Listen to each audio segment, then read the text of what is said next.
watching Fox 10 Phoenix now. Police say more than 300 shell casings were found at the scene of a large gunfight in West Phoenix. It left a woman dead over the weekend. Yeah, so several cars and homes were also shot in the chaos. It happened right around 2 a.m. yesterday morning in a neighborhood near 35th Avenue in McDowell. Officers arrived to find a large crowd of people running from the area, along with a 21-year-old woman who had been shot. Amanda Franco was pronounced dead at the scene. It was later discovered a teen boy went to the hospital also with the gunshot wound found in that same area. Investigators believe that a fight at a house party led to this massive violence last night. So right now, Phoenix police are hoping someone may have video footage from just before or during the shooting. So if you have any information, investigators are asking you to share that video with them. We have linked the submission page to our website, fox10phoenix.com. Another weekend shooting under investigation. Police say a man was found shot in a southwest Phoenix neighborhood early yesterday morning, 43rd Avenue and Baseline. A second man was also hurt but not shot. Both are expected to survive. It's not clear what led up to the shooting. No arrests have been made at this time. And in East Phoenix, police are investigating a weekend stabbing that left a man fighting for his life as of this morning. It happened early yesterday morning at an apartment complex near 52nd Street in McDowell. One man believed to be involved in the incident was detained, but it's still not clear what led up to the attack at this time. Well, DPS investigating a weekend crash. Troopers say it happened just after midnight Sunday morning near Northern and the 51 southbound. A woman was killed. Yeah, that car that crashed was the only vehicle involved. The driver was not wearing a seatbelt, and according to DPS, she was thrown from the vehicle and pronounced dead at the scene. The cause of this crash is still not clear at this time. Well, happening today with wildfire season fast approaching, Arizona Governor Katie Hobbs will join the Arizona Department of Forestry and Fire Management later this morning to give the seasonal fire outlook. Yeah, we are just upon that wildfire season here with some of those hot temperatures coming in June and July.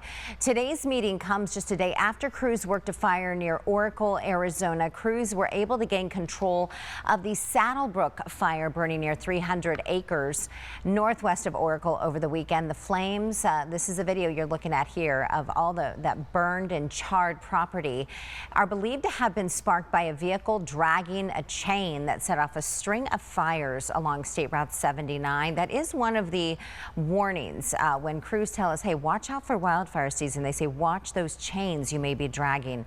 Crews are reminding drivers, always secure those trailer chains. Never park a running vehicle on top of dry vegetation either, because that could spark a fire. Also happening over the weekend, Arizona Game and Fish holding their outdoor expo. Look at this, 150 exhibitors at the Ben Avery shooting facility in North Phoenix. They were showing off the latest products and gadgets to make the great outdoors even more exciting.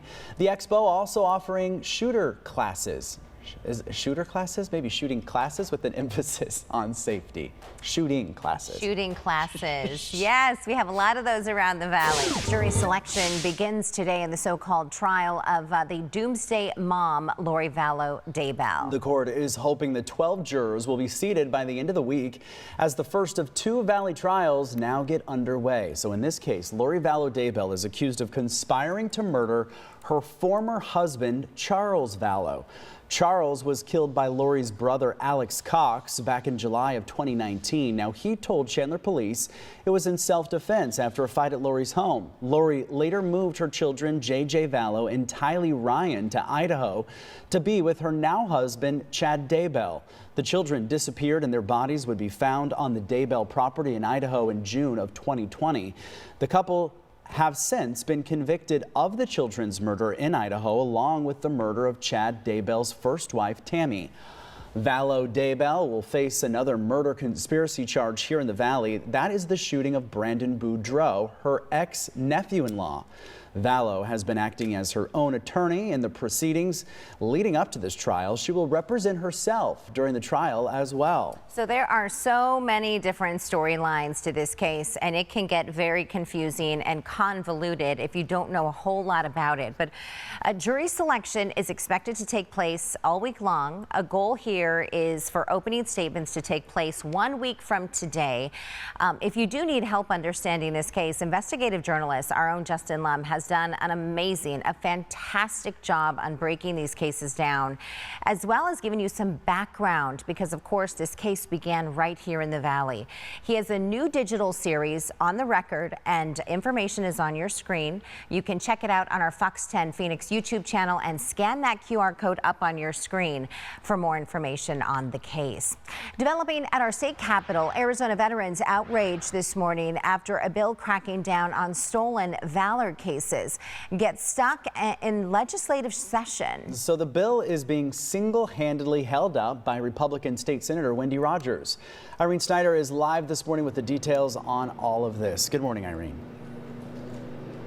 Good morning, guys. Well, Arizona Senate leaders say the fate of this bill ultimately comes down to compromise. Now, this is House Bill 2030. It would create penalties for any Arizonan who falsifies military service for personal or political gain. State Representative Walt Blackman wrote the bill after defeating Steve Slayton in the House District 7 race primary last summer. Slayton was accused of stolen valor, claiming to be a Cobra helicopter pilot in Vietnam, but records show he was a mechanic. Fox 10 spoke with retired Army Master Sergeant Jack Dona. Not only does the bill honor his father, Orlando Dona, but he says Rogers hired him to vet Slayton. He told her Slayton may have lied, but State Senator Wendy Rogers still endorsed Slayton in the race. Last week, Rogers pulled the bill off the agenda in the Judiciary and Elections Committee she chairs. What are we saying as a society, as a people, if we cannot protect the very people who put on a uniform and write a check to the people of the United States? I promise that I will give even up to my life to protect the Constitution and your freedom. In a statement to Fox 10, Rogers says, I support stolen valor laws. I have offered an amendment that will protect our veterans. She claims she pulled the bill since Blackman would not add the amendment. Senate President Warren Peterson says he believes the state senators will indeed be able to reach a deal. He believes a deal could be made in the next 30 days. We'll send it back to you. Protests happening at more than 200 Tesla dealerships across the globe this weekend. So some of them right here in the Valley over the weekend. We spoke with drivers who say they do fear for their safety. Take a look at this video right here. This person is keen. This Tesla, you know, these vehicles have cameras on them, FYI. So one Valley man says he had his Tesla vandalized right in his own driveway, and he wants to remain anonymous in fear of retaliation. A separate Valley Tesla driver recalls a woman harassing drivers at a charging station. Northwest Valley Indivisible says its members will continue to protest outside Tesla dealerships every single weekend, speaking out against DOGE cuts headed by Elon Musk. Musk has made it clear that he's no fan of Social Security. Who's going to pick up these things when now that the cuts are already happening to county health services across Arizona? Who's going to pick up the tab? So you do have, of course, several lawsuits that have been filed, against these vandals. More protests are planned at the offices of Arizona Congressman David Schweikert and Abe Hamadeh. Back here a little bit closer to home, look at this. The animal shelter in Casa Grande is at full capacity. Pinal County Animal Care and Control no longer accepting any more dogs, as some of their kennels have 2 to 3 dogs inside.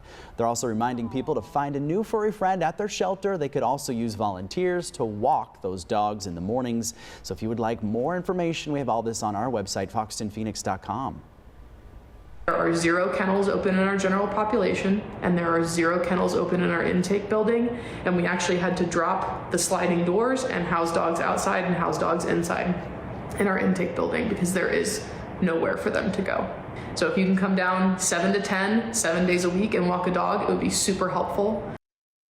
Those sweet dogs. Oh, they're busting at the seams down there. So if you can help, they say even fostering a dog, even for the weekend, another way that you could really help alleviate just a little bit of space out there. All right, let's talk about conditions outside. So we are starting with another live look. That shot that Corey just had up Isn't the valley so pretty? This is why so many people visit us this time of year. Great conditions out there. We do have some high clouds, and today I do expect we will have this kind of in and out cloud coverage, but overall still sunny, still dry for us on our Monday, and temperatures still right around average, a little bit above, so still on the mild side. Changes really come as we head into tomorrow and Wednesday, and then right through the rest of the work week. So there's the view from Fox Vision. Clouds, especially over that kind of northeast part of the state right now, and they're sort of dropping or drooping a little bit here to the south, which is why we're seeing some of those high thin clouds currently in our live shot. But we've got another storm to track, and this is a kind of a change from last week. Now, last week we talked about how the storm track was mostly parked to the north of us. There were some systems that were going to run just out of reach. Now it looks like the storm track is going to give just a bit more, enough so that we get a little assistance. So for Wednesday, we are looking at breezy conditions in the valley, but a wind advisory up in the high country leading into this storm on Wednesday. So starting today into tomorrow, the winds increase. Then we've got scattered rain snow showers in northern Arizona and potentially a few spotty showers for the valley by the time we get to Wednesday, with a cool down as well. Cooling starts on Tuesday. Numbers really bottom out by your Wednesday afternoon. Temperatures are going to be very cool, and maybe you'll end up needing that sweater that you thought you were done with by the time we get to Wednesday as well. So here's a look at the wind advisory in place. Starts in northern Mojave County, goes through Coconino, Navajo, into Apache County as well. For most of this area, we are looking at gusts 45 to 55 miles per hour possible. Those winds coming out of the southwest. That comes into play starting later this morning, but it lasts all the way until tomorrow evening. So both today and tomorrow will be quite windy. High temperatures for us. 60 in Flagstaff and 69 in Kingman, 72 for St. John's and 66 in Payson. And then here in the valley, 84 degrees, with a low tonight dropping down to 60 degrees. For Page, a low of 48, same for Winslow, and in Flagstaff, that low temperature just barely above the freeze mark at about 34 for this evening. Let's walk through the futurecast. So there's those kind of scattered clouds throughout the day today that we talked about, but otherwise dry. Then we get into your Tuesday. By midday, this is at 11 a.m. You can see these little scattered rain snow showers starting to pop up. They're spotty. This is going to be fairly light. This is not the main event. This is ahead of it. So just a little bit of moisture out there, especially for Coconino, Apache, and Navajo counties through Tuesday evening. Then as we head into Wednesday, we see that actual system move through, and that's our better chance for precip. So in Flagstaff, take a look. Chance for rain spikes at 60% Wednesday, but then a second system Thursday into Friday keeps rain chances around even into Saturday, and that's more of rain to snow for Flagstaff. In fact, by Wednesday, a few inches may fall. And then, oh no, we did Flagstaff twice. Well, that was supposed to be the valley, and I can tell you the valley chance increases to 20% by the time that we get to our Wednesday. Still 10% chance on your Thursday, your Friday, even your Saturday as well.